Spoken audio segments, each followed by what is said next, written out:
வந்திருக்கிறேன்.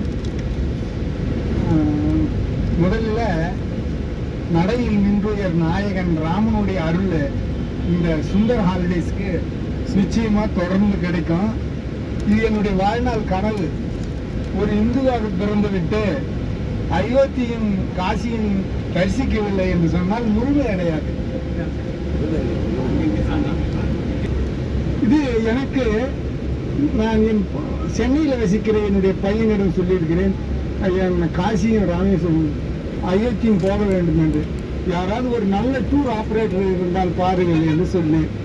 அவர் எப்படியோ இவரை கண்டுபிடித்திருக்கிறார். இவருடைய இது இவருக்கு பேசியிருக்கிறார். அவர் தான் சொன்னார், இது மாதிரி சுந்தர் ஹாலிடேஸ்ன்னு ஒன்று இருக்கு, நீ இங்கே அதில் போகலான்னாரு. எம்மா எங்கேயாவது வம்பளை மாட்டி விட்டாருப்பா, எனக்கு ஒன்றுமே தெரியாது. அங்கே ஒன்று இன்னும் சாப்பாடு எப்படி பண்ணுறோமோ எங்கே போனோம். இல்லை அவர் நல்லா பார்த்துப்பாரு, நான் கேள்விப்பட்டிருக்கிறேன்னு சொன்னார். அந்த நம்பிக்கை வந்தான். இவ்வளோ வெற்றிக்கு என்ன காரணம் தெரியுங்களா? அசோக் சாருடைய கடுமையான உழைப்பு, தன்னுடைய தொழிலில் 100க்கு 100 முயற்சி பண்ணி அதை வெற்றிகரமாக நடத்த வேண்டும் என்ற ஒரு எண்ணத்தின் அடிப்படையில் தான் அவருடைய வெற்றியினுடைய அடிப்படையே இருக்கிறது. ஏன் இதை சொல்கிறேன் என்று சொன்னால், இப்போது என்னுடைய நண்பர்கள் எல்லாம் போய் வந்திருக்கிறார்கள். ஆனால் அப்படிலாம் நடந்துருந்தாங்க. ஒரு சின்ன தவறு கூட நடக்கக்கூடாது என்று நெக்கன் கார்னர் என்று சொல்லுவாங்க. நூக்கன் கார்னர் சொல்லக்கூடாது, நெக்கன் கார்னர் தான் சொல்லுவாங்க. அப்படி ஒவ்வொரு இன்ச்சு பை இன்ச்சா இங்கதான் சாப்பாடு, இங்கதான் இந்த சாப்பாடு விஷயத்துல நீங்க எல்லாம் சொன்னீங்க இல்லைங்க. இந்த 6 நாள் இன்னைக்கும் சேர்த்து 7 நாள்ல ஒரே ஒரு ஐட்டம் தான் தொடர்ந்து நம்ம கிட்ட வந்தது, அந்த சாதம் தான்.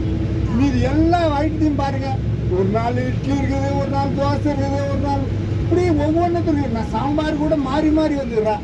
இது மாதிரி வந்திருக்கிற இது மக்களுடைய உணர்வுகளையும் அவர்களுடைய இதையும் புரிந்து கொண்டவர்கள் தான் இதை செய்ய முடியும். அது மாதிரியான தண்ணீர் பிரச்சனையே இல்லைங்க. எவ்வளோ தண்ணி வேணாலும் அப்படியே இங்கேயே வச்சிருக்கிறாங்க. எவ்வளோ சாப்பிட்ற மாதிரி இவ்வளோ காலமாக இவ்வளோ மாதிரி இப்படிப்பட்ட ஒரு சேவைன்னு தான் சொல்லுவது. இது தொழிலா அவர் நினைக்கல.